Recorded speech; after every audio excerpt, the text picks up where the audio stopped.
Hello, friends. This is my first lecture on Introduction to Electrodynamics. Myself, Rohit Kumar Mishra, and I'm a professor of physics at RNB Global University. And I'm starting this series lecture of Introduction to Electrodynamics.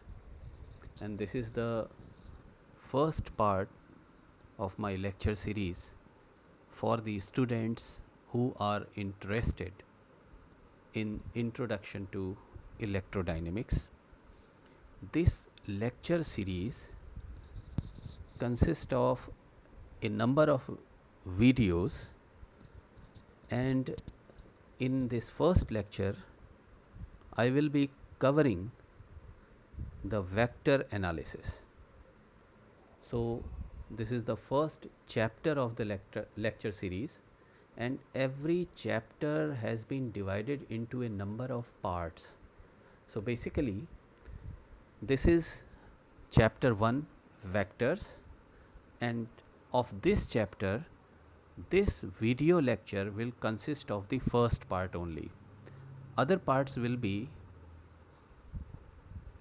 uploaded in the next videos.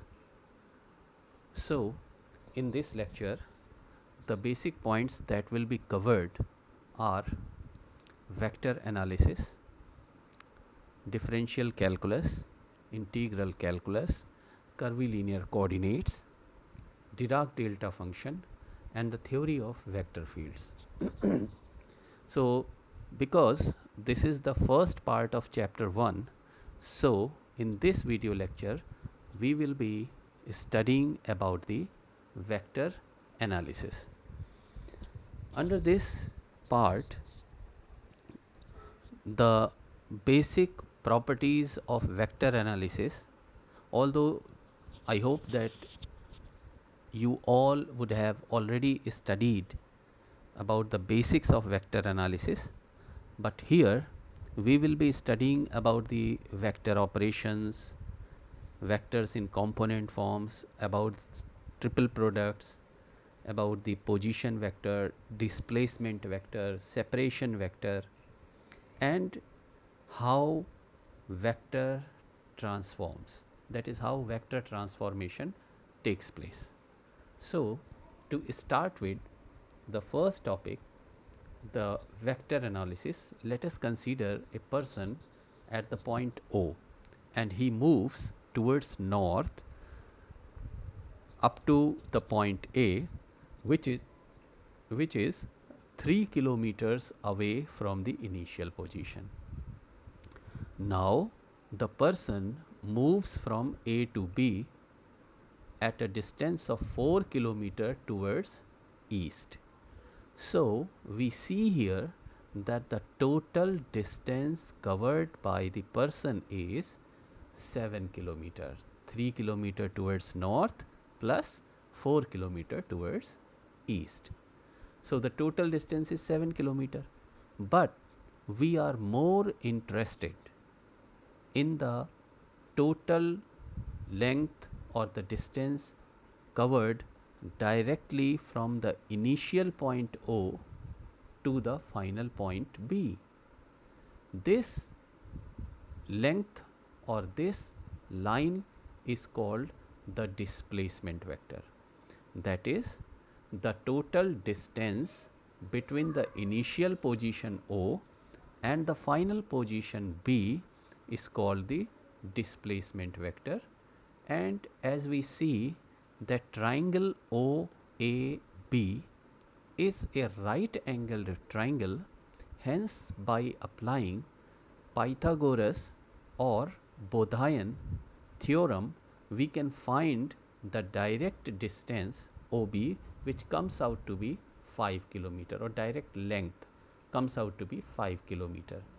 This direct length is known as the displacement, and it is a vector quantity. Reason being, the vector OB has a magnitude of 5 kilometer and it has certain inclination with the direction OE. So what we have concluded from this example, that any quantity which has magnitude as well as direction is known as vector quantity, while the quantities which have only magnitude but no direction is called scalar quantity, right? So the vectors have basically four operations. Number one is vector addition and three types of vector multiplications. So we will proceed step by step. Vector addition includes the sum of vectors as well as the difference of vectors. So first, let us consider we have two vectors A and B, and we will proceed to plot the sum of vectors A and B. That is, we will try to find out vector A plus vector B. So here in this lecture, the bold letters basically represent the vector quantities, while the non-bold letters or the normal letters will represent the magnitude of the vector or scalar quantities, right? So we have two vectors, vector A and vector B. Now what will happen? To plot vector A plus B, the process is that first we will plot vector A, then from the arrowhead of vector A, we will plot vector B. Now, by joining the tail of vector A and arrowhead of vector B, we get vector A plus B. Now we will be plotting the difference of vectors A and B. That is, we will be plotting A minus B. So first vector A is given.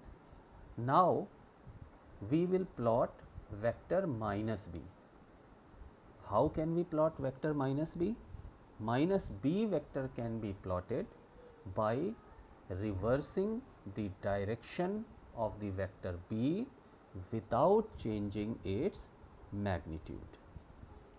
So what will happen? Minus B vector will be as drawn in this graph. So first we will plot vector A, then we will plot vector minus B, and again joining the tail of vector A with the arrowhead of vector B, we obtain vector A minus vector B. Now we come to the three types of vector multiplications. So first is a vector A multiplied by a scalar small a, right? Suppose we have vector A. What will happen when it is multiplied by a positive scalar A? It will take the form A into capital A.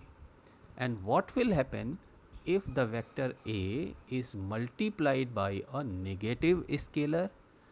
The direction of the vector will be reversed, while its length will increase by A folds.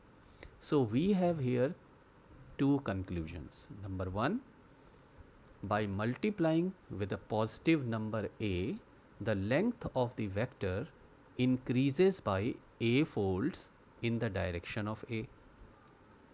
While if we multiply a vector by a negative number, the length of vector increases A folds, but in opposite direction, right? One important rule of this scalar multiplication is that it is distributive. Means if we multiply the sum of two vectors by a scalar, it distributes over the two vectors. That is, A multiplied by the sum of vectors A plus B gives the individual sum, whether we multiply the sum of vectors by a scalar or we multiply individually each vector by the scalars or then add it, both the results will be same. Now we come to the dot or scalar product of two vectors. So scalar product or the dot product is defined as a dot b is equal to ab cos theta. Now because the dot product of two vector is not a vector, that is why it is known as the scalar product, right? To understand it graphically, let us consider a vector a, then a vector b, and b is inclined at an angle theta with vector a. So how can we define ab cos theta, where this non-bold capital A and non-bold capital B are the magnitudes of vector A and B respectively, while theta is the angle between the two vectors when they are joined tail to tail. This is important thing. So the geometrical interpretation of dot product. How can we interpret a dot product and how can we find the dot product? So one of the important definition of dot product is that suppose this is vector A, right? And we plot a vector B making an angle theta with A. Now from the arrowhead of vector B, if we drop a perpendicular on vector A, then we get a line segment PQ.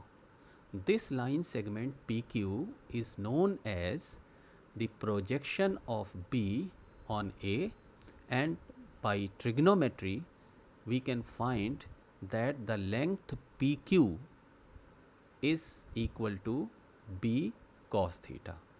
So according to another definition of the dot product is defined as the magnitude of A multiplied by the projection of B on A. So A dot B will be equal to magnitude of A means A, capital A, multiplied by the projection of B on A. Projection of B on A is B cos theta. Okay. In another way we can also understand it. Suppose instead of projection of B on A, we wish to consider the projection of A on B. Again we plot vector A, then vector B inclined at an angle theta, and from the arrowhead of vector A we drop a perpendicular on B.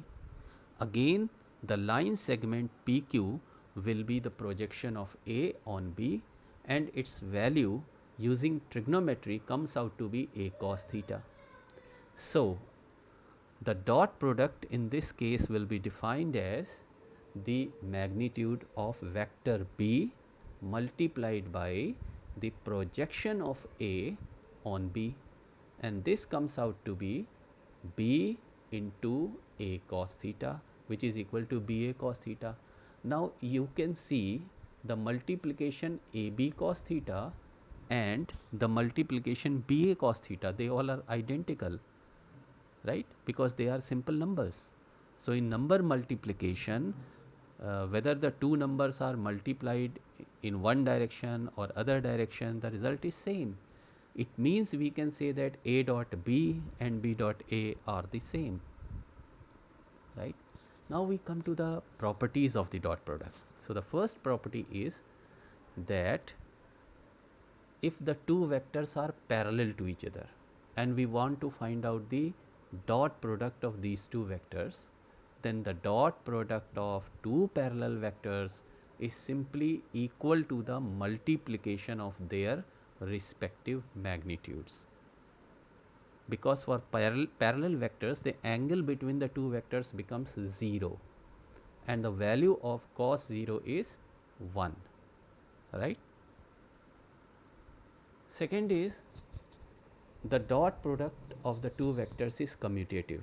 So in the last slide we have already seen whether we find out A dot B or we find out B dot A, both give the same result, that is A dot B and B dot A are That is the, or we can simply say that the dot product is commutative, that is A dot B is equal to B dot A.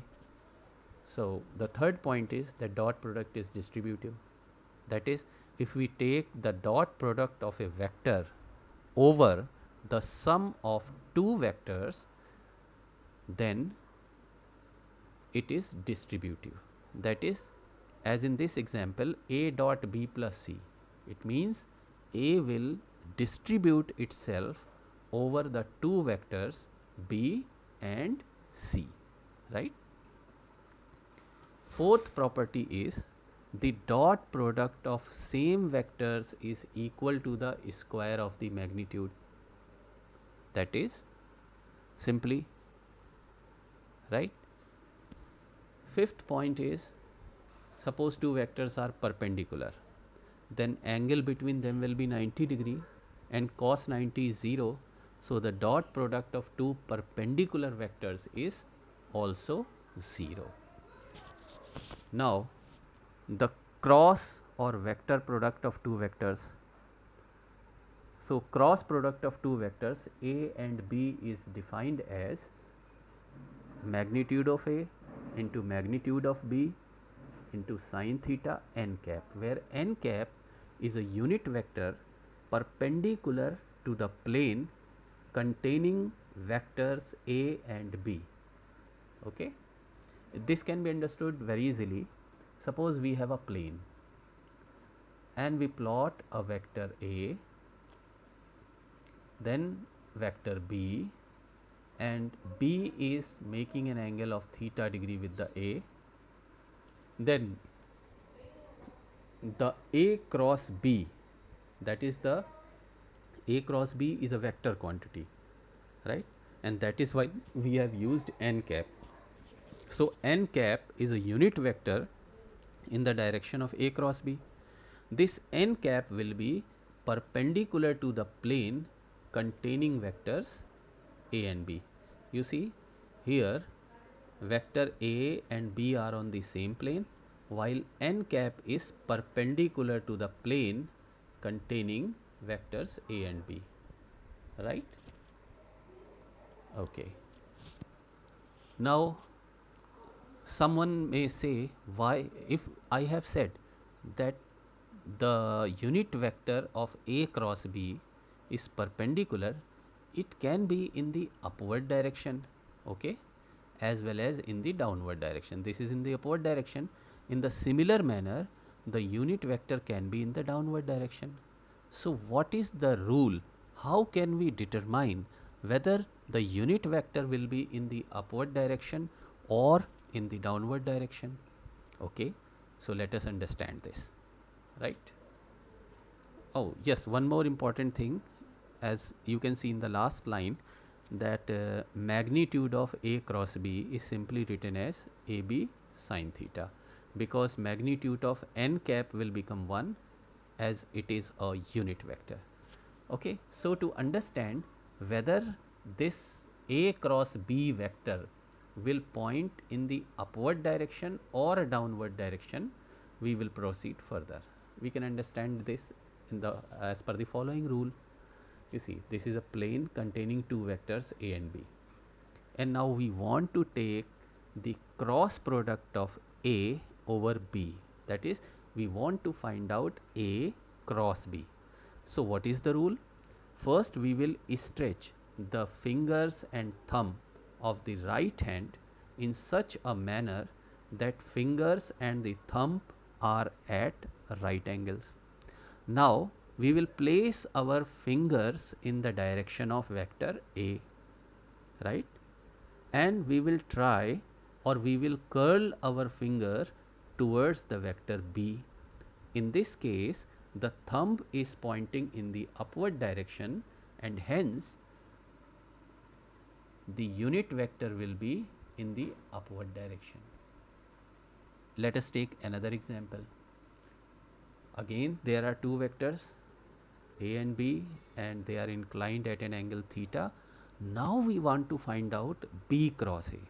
So again the same rule, stretch the fingers and thumb of the right hand in such a manner that they are at 90 degree. Now we will stretch the fingers of the right hand in the direction of vector B, right, and curl the fingers towards A, right.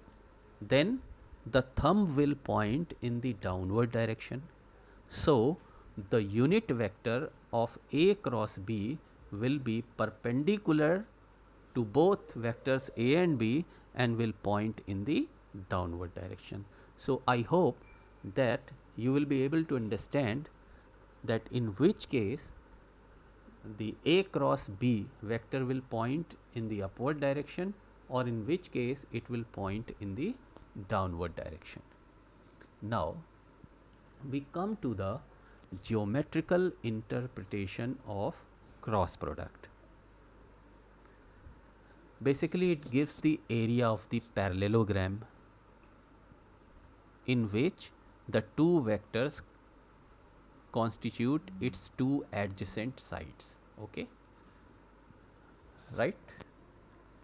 So the magnitude of the cross product of two vectors A and B gives the area of the parallelogram generated by these vectors, right. Suppose this is a plane again, and we have vector A which is represented by the line segment OR. There is another vector B which is represented by the line segment OP. Now to find out the area of this vector, we will area of the parallelogram constituted by these two sides. First we will complete the parallelogram. So how will we complete the parallelogram? From point P we will plot a line parallel to vector A, PQ. Then from point Q we will make a line parallel to B. Now we will drop a perpendicular from point P onto the line segment OR.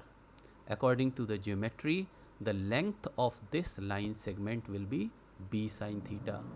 Now according to the geometry, the area of parallelogram is given by the multiplication of the base of parallelogram multiplied by its corresponding height, right. So the length of the base in this case is A, that is the magnitude of vector A, while the height of the parallelogram as calculated is B sin theta. Now as we multiply A with B sin theta, we get AB sin theta. This is equal to the magnitude of cross product of vectors A and B.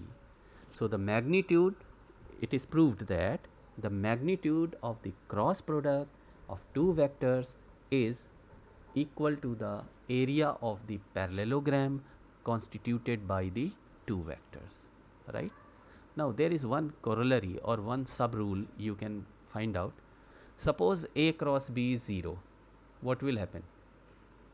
A cross B will become 0 only when theta is 0, and when theta is 0 it means vector A and B will become parallel, and parallel, when A and B will become parallel, then you cannot find the parallelogram, so the area of the parallelogram will become 0, okay. Now we come to the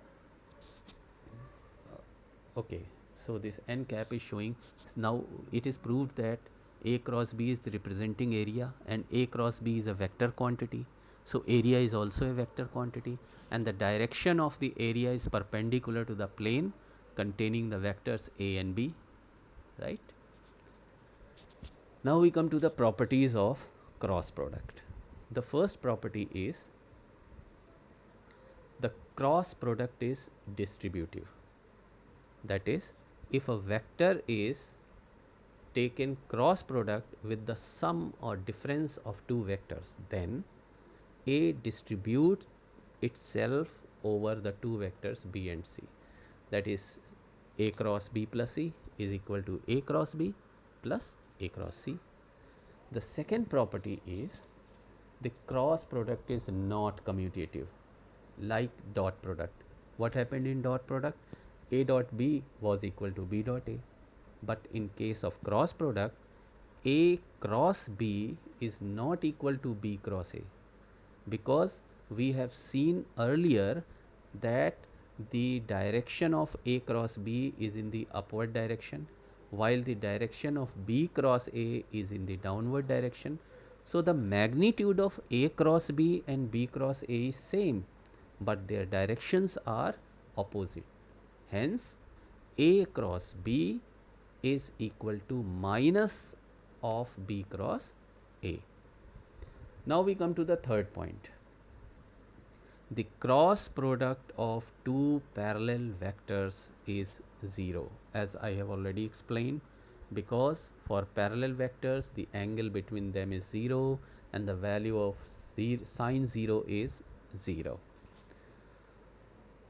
The fourth point is cross product of two perpendicular vectors is given by, suppose two vectors are perpendicular, angle between them will be 90 degree, sine 90 degree is 1. So A cross B will simply be equal to the product of the magnitudes of two vectors multiplied by the unit vector n cap. Now vector algebra in component form. Most of the students would have already studied about the vectors in component form. That is, any vector can be represented as a component along x, y and z directions, right? Suppose this is x axis, y axis, and then comes the z axis, and we draw a vector A. Now this vector has component along the x axis, and this component is equal to ax in length. Along the y axis the component length is ay, while along the z axis the component length is az. And let us suppose that unit vectors along x axis be x cap, along y axis be y cap, and along z axis be z cap. Then vector A can be represented as ax into x cap, ay into y cap, and az into z cap. So rules for vector in component form. Let us understand it. It's very easy to understand, and these rules will be applied in further complex calculations, right? Number 1, if we want to add two vectors A and B in the component form, then the components along the similar directions are added. That is, x component will be added to x component, y into y, and z component of first vector will be added to the z component of the second vector. So the sum of vectors A and B can be represented as ax plus bx into x cap plus ay plus by into y cap plus az plus bz into z cap. Second rule is, if a vector is multiplied by a scalar in component form, it means that every component is multiplied by the same scalar, right? So if alpha is a scalar and we have to multiply vector A by this scalar, then its x component, y component, and z component will be multiplied by the scalar alpha. Now x, y and z axes are mutually perpendicular, hence their unit vectors will also be mutually perpendicular. Then they will follow the following rules. So first rule is x cap dot x cap is equal to 1, y cap dot y cap equal to 1, and z cap dot z cap is equal to 1. Apart from this, every dot product is equal to 0. Fourth rule is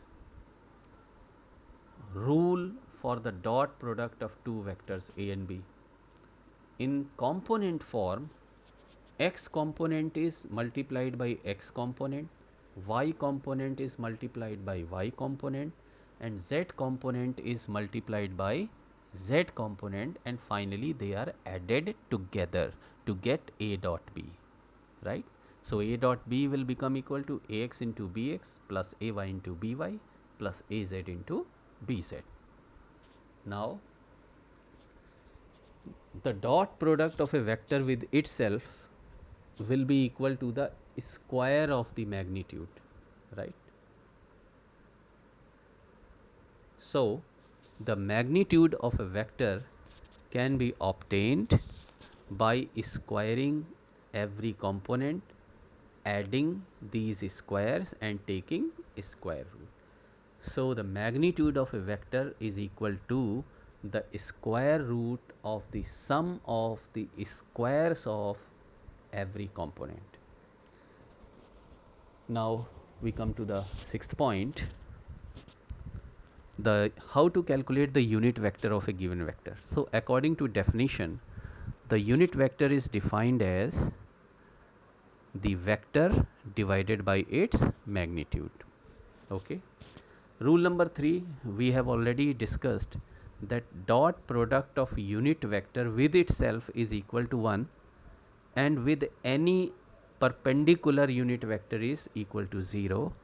So what we observe that when vector A is multiplied by the unit vector along x-axis, the dot product of a vector with unit vector along x-axis gives the x component of the vector, while the product of vector with a unit vector along y-axis gives the y component of the vector. Similarly, we can obtain the z component of the vector. Eighth rule is, how can we find out what is, we have already discussed the dot product of unit vectors. Now, what about the cross product of these vectors? How can we find out the cross product of unit vectors? So, there is a simple circle rule. Circle in anti-clockwise direction. So, I have put 3 arrows on the circle. So, let us assign x cap, y cap and z cap on this circle in the anti-clockwise direction. Now, x cap cross y cap is equal to z cap, while y cap cross z cap gives the x cap and z cap cross x cap gives the y cap. Also, if we take cross product of a unit vector with itself, it is always equal to 0 because the two vectors are parallel, right? So, cross product of x cap with itself is 0, y cap cross y cap is 0, and also z cap cross z cap is also 0. Now we come to the ninth point. If we want to find out the cross product in component form, so again we have two vectors a and b in the component form, so we can take the cross product. Suppose we want to find out a cross b by the determinant method, then the rule is the first row contains the unit vectors along x, y and z axis. So this is basically, you see, a cross b means the second row will be filled with the components of vector a, while the third row will be filled with the components of vector b. Now suppose if we want to find out the vector cross product of b and a, that is b cross a, what will happen? Again, the first row will contain or consist of unit vectors along x, y and z axis respectively. Now it is b cross a, okay, you can see. So the second row will consist of the component of vector b, while the third row will consist of the components of vector a. Also, when this determinant is expanded, what we get, right? So A cross B can be written as this equation, right? So the cross product can be calculated either by using determinant method or by using the expanded form. It is up to the choice of the student which method he or she is comfortable with. Now we come to the triple product of vectors. Okay, so there are basically two types of triple products. One is scalar triple product, another one is vector triple product. So first let us understand what is scalar triple product. So this is a basic form of scalar triple product. A dot B cross C, in cyclic order B dot C cross A or C dot A cross B. There is one more method of representing this scalar triple product, that is ABC, BCA or CAB. All the three forms are same, and scalar triple product gives the volume of parallel piped formed by these vectors. So what will happen if we calculate the scalar triple product and it comes out to be 0? That is, the volume of the parallel piped is equal to 0. This is possible only in one condition, and that condition is that all the three vectors are coplanar. That is, if the three vectors lie in the same plane, they cannot form a parallel piped. So the volume will become equal to 0.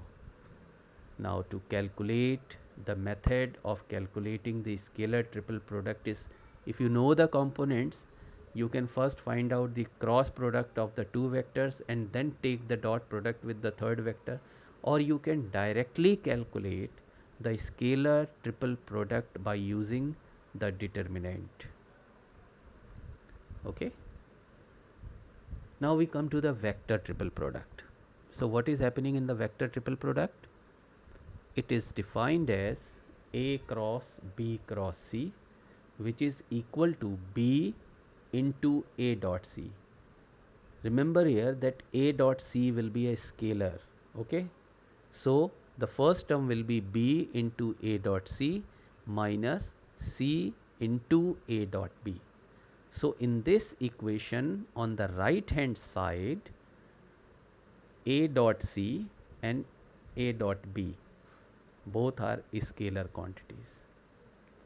This product rule, that is also known as BAC minus CAB rule, and this is one more extension of the vector triple product, where A cross B dot C cross D, there is one equation, and because there is one dot in between, so this is basically a mixture of vectors and scalar triple product.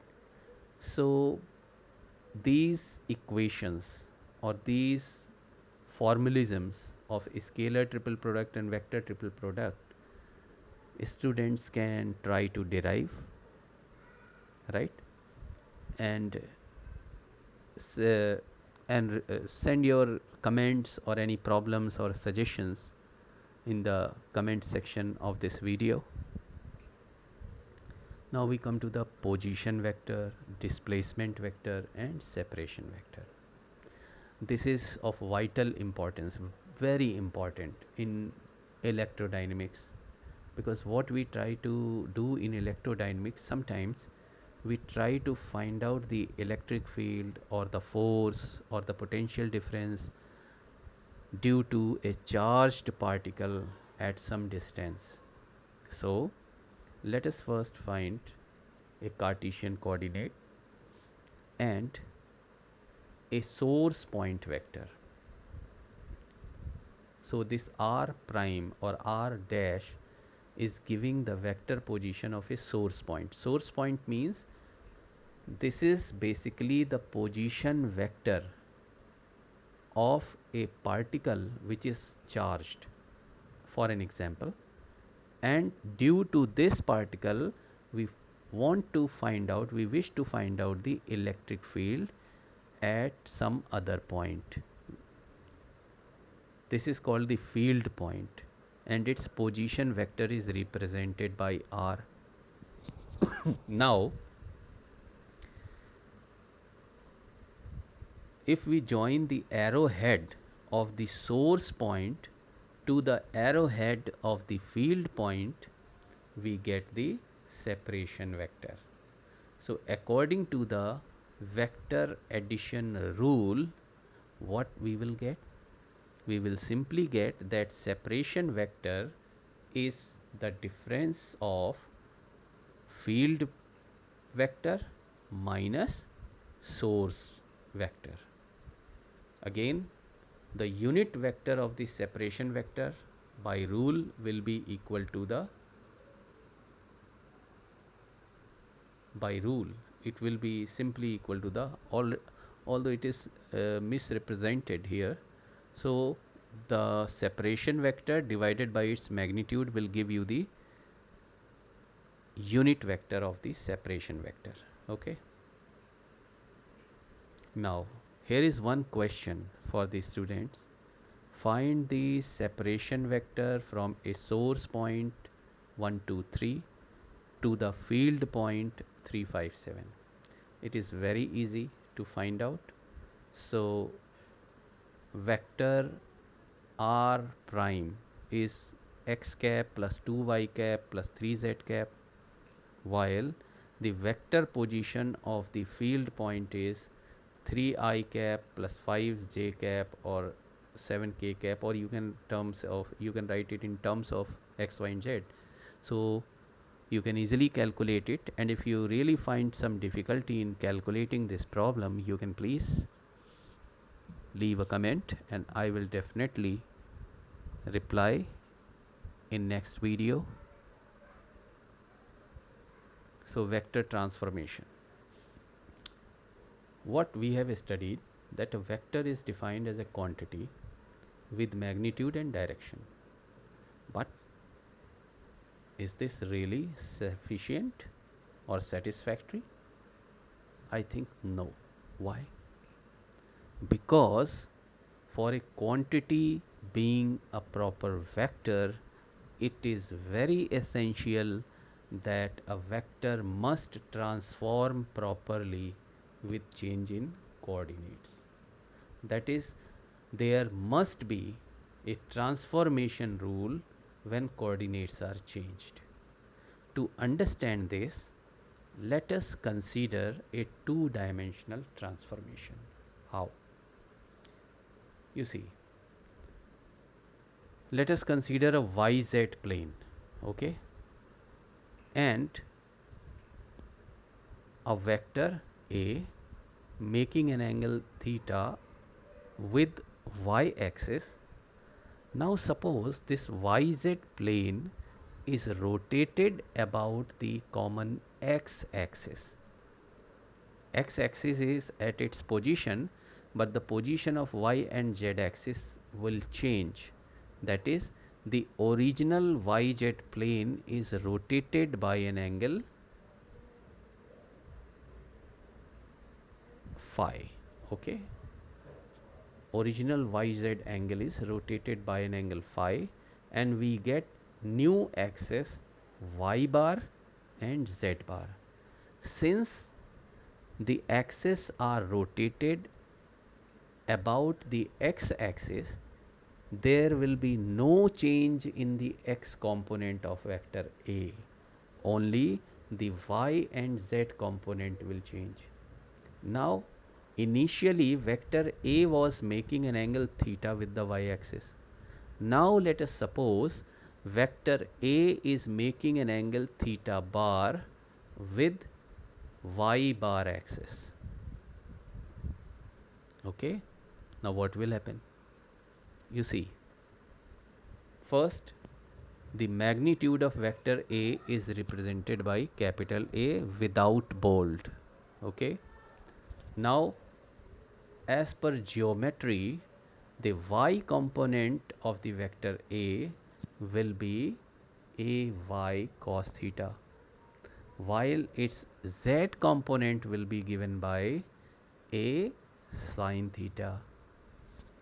Okay. So, from the diagram we can easily see that theta bar is equal to theta minus phi. So, what is happening? If we want to find out the components of A along the y bar and z bar axis, how can we calculate it? Now, from the diagram you can see that ay bar is equal to a cos theta bar, and substituting the value of theta bar, it comes out to be a cos theta minus phi. Now we can apply the formula of cos A minus B and readjust the terms.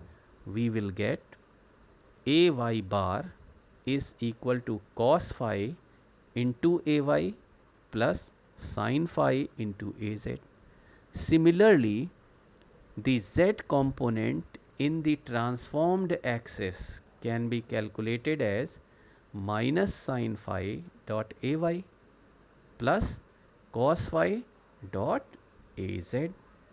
Now, these two equations, that is the values of ay bar and az bar, can be represented in matrix form. Okay. So, the matrix consisting cos phi, sin phi, minus sin phi and cos phi, this is called transformation axis. So, if there are any changes in the coordinate axis or the coordinates, then the transformation of vector can be represented in such matrix form. So, if a vector has magnitude, direction and the vector transforms according to this matrix rule, only then the quantity is known as a vector, right? So, this was the first part of chapter 1, and if you have any doubt or suggestions regarding this video, you can upload your comments below this video in comment section, and I will definitely try to reply each and every relevant question, although every question is relevant in physics.